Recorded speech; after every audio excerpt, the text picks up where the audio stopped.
everyone, it's Liz from West Star Tarot, and I'm here today to do prompts 11, 12, and 13 to Ethany's 31 Days of Tarot. I'm just going to make a little camera adjustment here.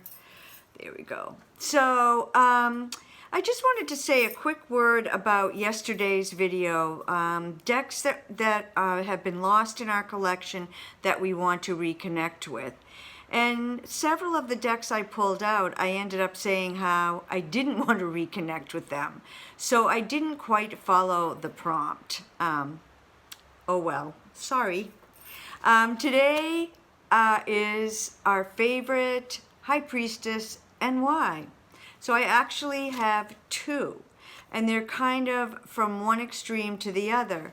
I had decided when I was thinking about all the different High Priestess depictions on different decks that I've seen and that I own, this one immediately came to mind. This is from the Star Tarot.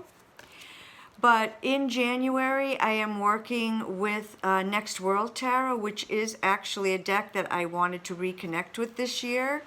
And I saw the High Priestess in this deck just a day or two ago. And I thought, wow, that's another one. So why? Why are these two my favorites?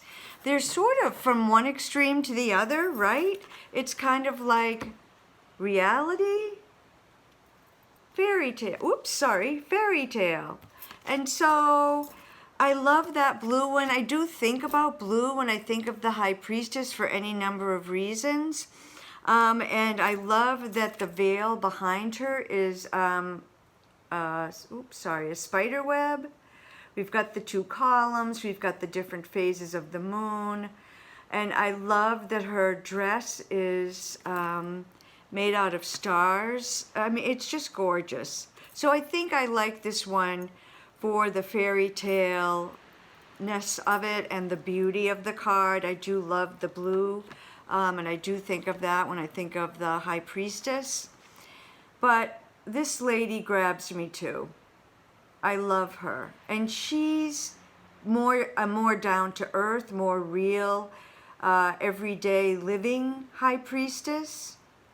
I think both of these versions of the High Priestess remind me to trust my inner voice and to trust my inner knowing and to listen to my gut, listen to my intuition.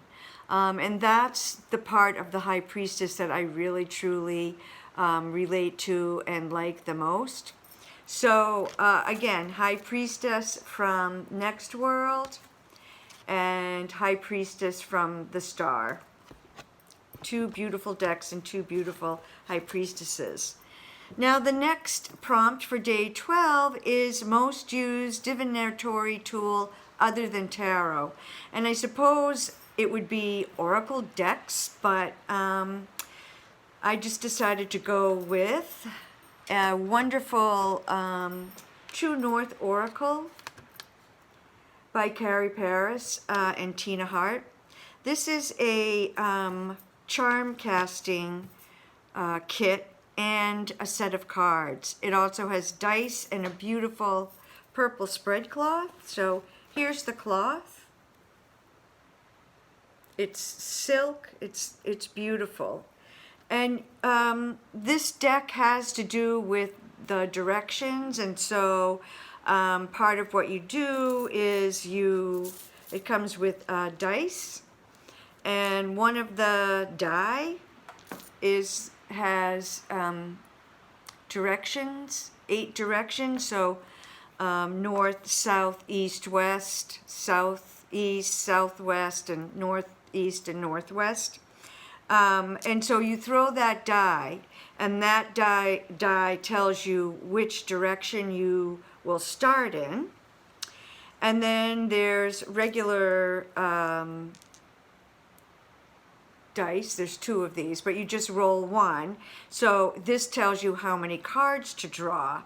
So this charm casting kit not only has charms, but it also has these cards. And so if you roll a 4, for example, then you'll pull 4 cards from the deck. And so let's just look at the first 4.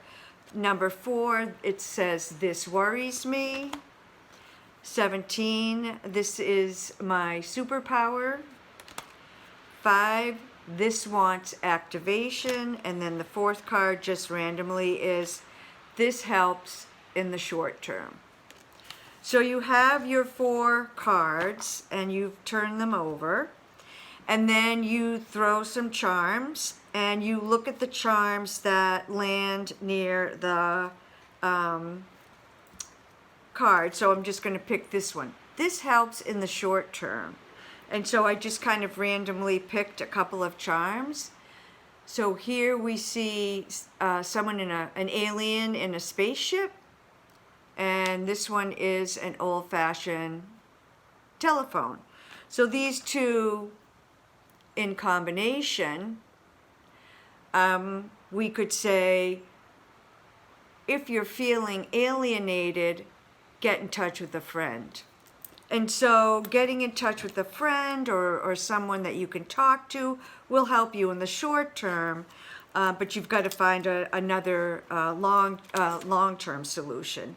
And then you could look at the other charms around and see what they said. I'm going to show you just a couple of the charms. So this one is a sword. This one is Santa Muerte. And when I bought this kit, we were given a class, online class to take with Carrie and Tina. And before we took the class, we had to do some work. And we were supposed to draw one charm to tell us how we best could relate with this deck, or how we could best, the deck had something to say about us. And this is the charm that I drew, the Santa Muerte. We also have another one of my favorite charms is this witch on a broom. And then there's this spider web. And then another one of my favorites is this little tea kettle. And I did get that also when I was doing my preparatory work for the class. And so for me, I think about a tea kettle. And for me and my family, tea is something that is, we always make a pot of tea. If there's sad news, if there's happy news, if it's a celebration, if someone comes over and visits on the holidays, it's just, tea is a thing, and it's sort of a ritual thing. It's a comforting thing. Whenever you need comforting, in my family, you make a cup of tea. And there's a whole art from my Scottish side of my family to making a cup of tea. So this deck, this kit, it's not a deck, it's a deck and the charms. This is so much fun. I'm really loving this. And I have not used it as much as I would like to. This is something I really want to work with more in 2020. And it's something that I want to offer to clients, because I don't see that there's anything really like that out there. So that is what I used most, other than tarot and oracle cards, last year. So number 13, prompt number 13. How would I like to see my tarot practice in 10 years' time? I would like to have a sizable practice, and even if I don't, I would like to see that the practice that I do have is helpful to people, that it helps people rise up and grow and evolve and feel better about themselves, and is a healing practice. There's a lot of healing needed in the world these days, and I would love to have a tarot practice that works to that end. And then prompt number 14 is tats, art, home decor. And so I have several art prints that I got. All 3 of these I got at the Reader Studio from the artist who corrected them, and they're signed and numbered prints.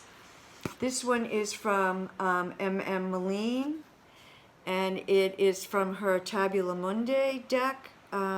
It's her Empress card. I think this is my favorite Empress, or at least one of my favorite Empresses. The colors are so vibrant, and I just adore this.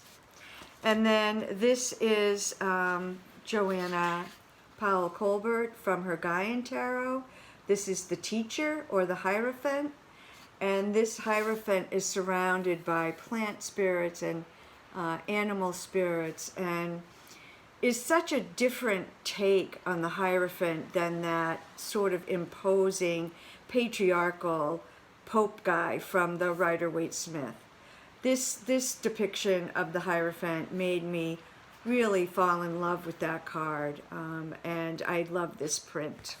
And then finally, the last one I wanted to show is the World card from Lisa de St. Croix's Tarot de St. Croix. I just love that. Love it. So that's prompt 11, 12, 13, 14. And I'm going to be on the road for the next 3 weeks with work and vacation and work and kind of a combination of things. And so I'm not sure how many times I'll be posting, but I will try to at least chirp in from time to time. All the best. And I just wanted to mention, here in New England, I'm on Cape Cod. It's January 11th, and it's 65 degrees out. I have my slider open. Kind of crazy. Ciao, y'all.